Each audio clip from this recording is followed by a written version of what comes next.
C. Joseph Vijay எனும் நான்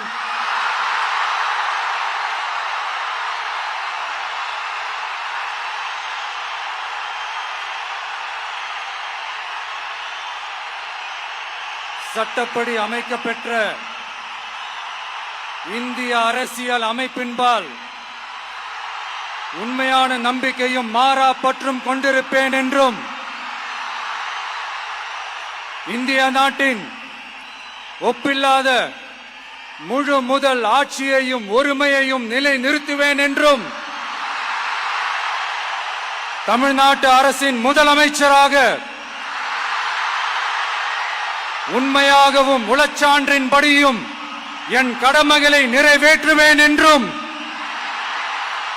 அரசியல் அமைப்பிற்கும் சட்டத்திற்கும் இணங்க அச்சமும் ஒருதலை சார்பும் இன்றி விருப்பு வெறுப்பை